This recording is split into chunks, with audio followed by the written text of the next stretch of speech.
on a cloudy and cool Monday morning in Northeast Ohio. The news that many have been waiting for has arrived. Good news, bad news. To me, it's a mix. To some people, it may be great. To some people, it may be terrible. I don't know. But what we've been expecting to happen has just happened.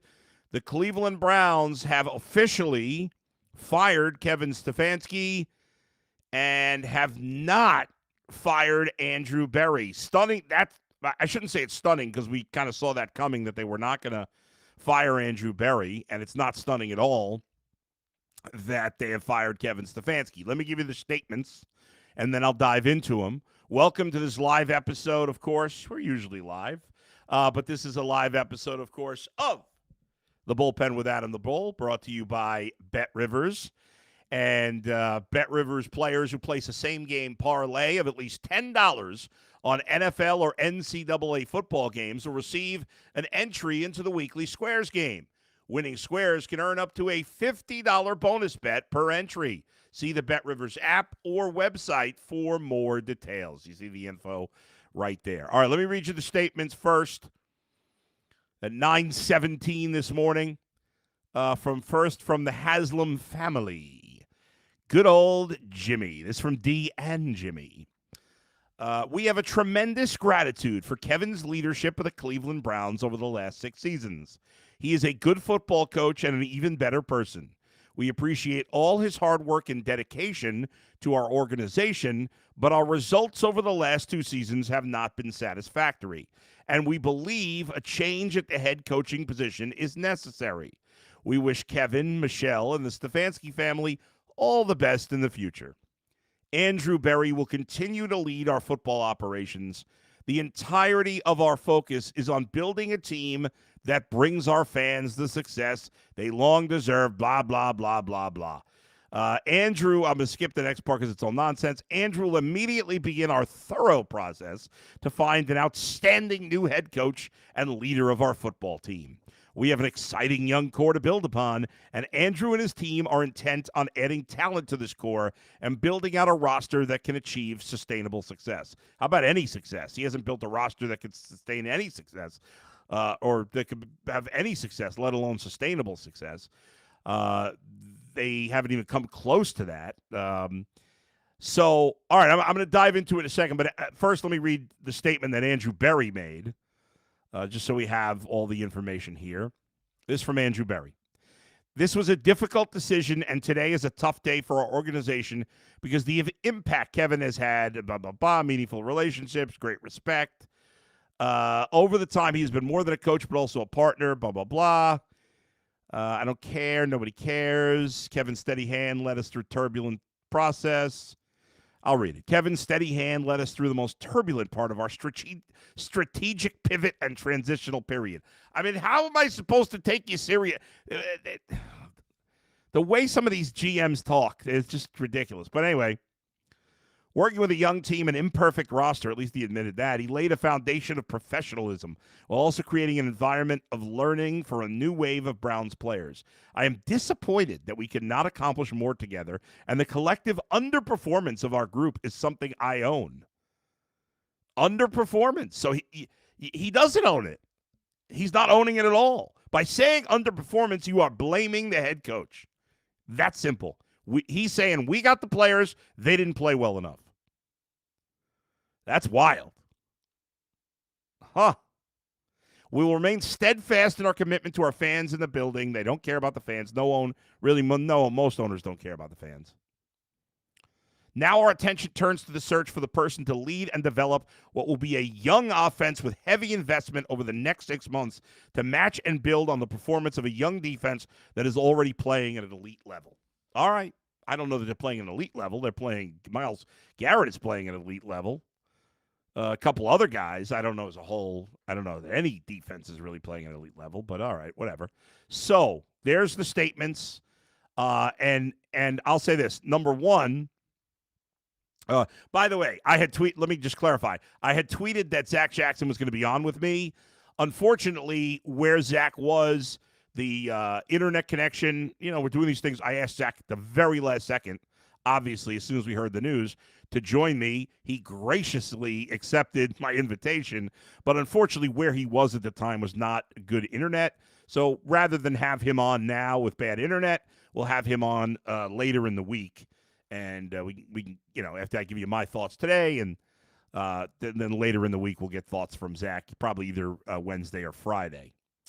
So this is a two-part thing here. Number one, Kevin Stefanski getting fired. I think we all realized this was going to happen.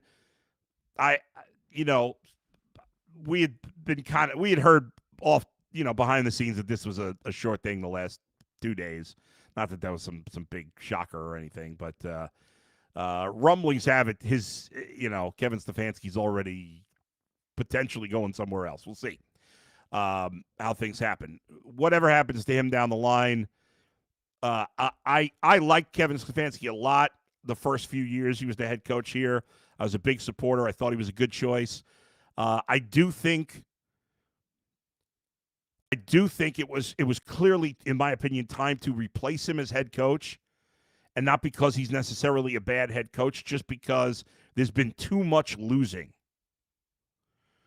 And I think there are a lot of examples of Kevin Stefanski, how do I put this, not leading well. Whether it was the handling of Deshaun Watson in the locker room, his inability to communicate properly, his inability to stand up to ownership. I know that's easier said than done. And so I thought it was time for Kevin Stefanski to go.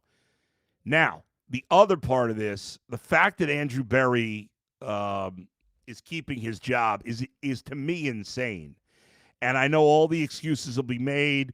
We'll make Paul DePodesta the bad guy. We'll pretend that he was making all the bad decisions for 5 years, and poor little Andrew Berry finally got to make decisions this year.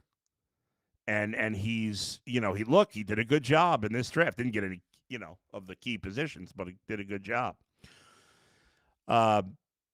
Andrew Berry has failed at his job as GM. If the team is not won enough, to me, Andrew Berry deserves even more blame than Kevin Stefanski. The talent is not good enough. Now, again, let me make it very clear. Kevin Stefanski had to go. But Kevin Stefanski is going to probably get another job. All right? I don't love him, but a lot of people do. And so he's probably going to get another job, whether it's this year or next year. At some point he will, okay? Andrew Berry, I can't imagine is ever going to get another GM job. I don't know what happened here. I don't understand. So the Browns did the right thing, in my opinion, in firing Kevin Stefanski. They did the wrong thing, in my opinion, in retaining Andrew Berry. If you look at 6 years of talent acquisition, the Browns have 100% failed. 100%. He talks about when Andrew Berry threw Kevin Stefanski under the bus in his statement. He talked about, we've underachieved. Well, we have a championship level defense. Well, the most important player on that defense was not acquired by Andrew Berry. If Myles Garrett were not a member of the Cleveland Browns, they'd be nowhere close to a championship level defense. The second best player on the Browns defense is Denzel Ward. Again, not acquired by Andrew Berry. So has Andrew Berry done anything positive? Sure, he's done a couple of things. But it is absolutely crazy that Andrew Berry keeps his job. It's absolutely nuts. There is no way you can look at his job in the last 6 years, which includes Deshaun Watson. He's the GM. It's on him. And look, all these his first round picks. Now, this year's first round pick looks like a good player. Is he going to be a superstar, which you got to get at 5? No. Is it a premium position? No. I shouldn't say he's not going to be a superstar. Right now he's not, but maybe he will be. He's a very good player. I'll give that a win. Other 2 first-round picks, terrible. Second round, this year, good. Every other year, terrible. 4 good draft picks cannot override all the 4 good draft picks at non-premium positions cannot override all the other terrible things he's done. And the ledger of good versus bad, the bad far outweighs the good for Andrew Berry. This is just insane. And the only people defending is because you want to believe in the Browns, and I get it. I know you want the Browns to win. I understand. But Jimmy Haslam doesn't have a fucking clue what he's doing. Stunning to me. Stunning. If anything, and again, I hate to make this a defense of Stefanski because he had to go. But over the 6 years, I think most unbiased people that know the game would tell you Kevin Stefanski did a better job than Andrew Berry over 6 years. And so if I had to keep one, I would have kept the coach, and I would not have kept the coach. But if I had to. The 2 best players on this team were not acquired by the current regime. The offense is arguably the worst in football. Patently absurd. That being said, hopefully Andrew Berry, I'll give him credit only for this draft this past year. He did a good job in this draft. Not giving it an all-time draft. I'm not giving it an A+. He didn't get any premium positions. We'll see. Now, if Shedeur Sanders ends up being the man, then okay, then we look at it differently. We shall see. But for now, there's way more misses than hits. The roster's worse than when he took over. They don't have a clear answer at almost any position on the offense. You have only one sure starter at the beginning of next year on offense. One sure thing. The tight end, Harold Fannin. That's it. I don't even know if Judkins is going to be ready week 1. I mean, probably will be, but no sure things. Shador's not a sure thing. He's got a chance, but he's not a sure thing. Nobody on the offensive line. I guess Jerry Jeudy will be a starter, even though he stinks. So, it's just crazy to me. Absolutely crazy. Let's see. Let's read some messages here. Jim Eagle. The reason the Cleveland Browns have no receivers, Andrew Berry. That is correct. David Greenshield should have been a complete clean house. That's correct. Miss Keepa Johnson. Berry did an excellent job in this rookie draft class. He did.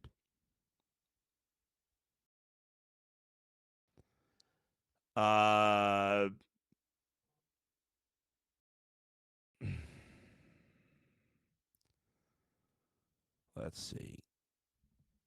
What did this guy say? Here we go. David Keefe, KS is on the next flight to Atlanta. Joe Mannix, no good coaches available now.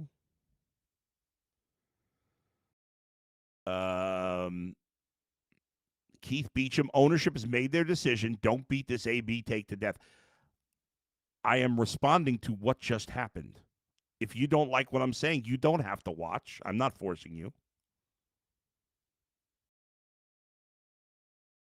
Josh Lee, I'd want Robert Saleh or Brian Flores for the job. I have said consistently that I want Brian Flores to be the next head coach.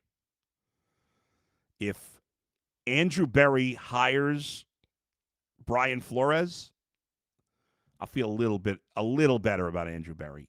That would, if they hire Brian Flores, some of my anger will dissipate on Andrew Berry.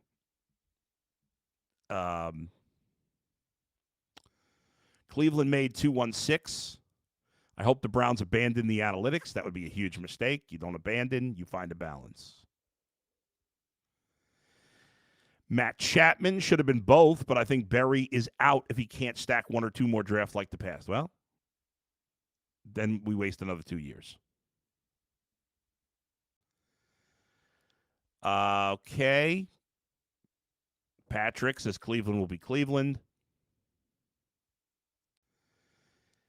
Knight 2012 Mayor Stefanski wasted an entire year just to torture Baker and ran him out of town. There's no facts there. Matt Chapman, Flores would drive Schwartz out. I don't care. He's the guy I want. Aaron Lee, good morning, Bull from Florida. What a good ending to a nasty season. I would like to see Schwartz as the head coach. I don't, but he might get a chance.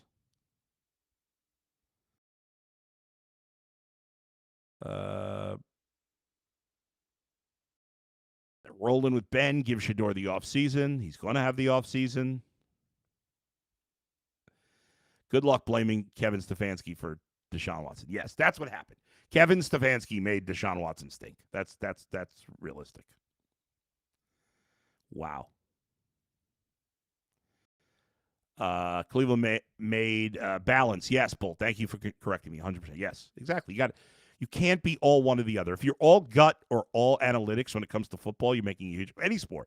You have to find a balance between the two, and that's the teams that do that are the teams that win.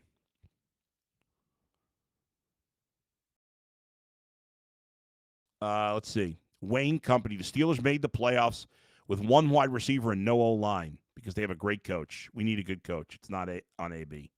It's on both. It is. The Steelers had Aaron Rodgers. He may not be elite anymore. He's still way better than what the Browns had this year. And they had DK Metcalf for most of the season. Way better than what the Browns had this year. And they have two good running backs. The Browns had one, and then he got hurt. And their offensive line is not close to as bad as the Browns.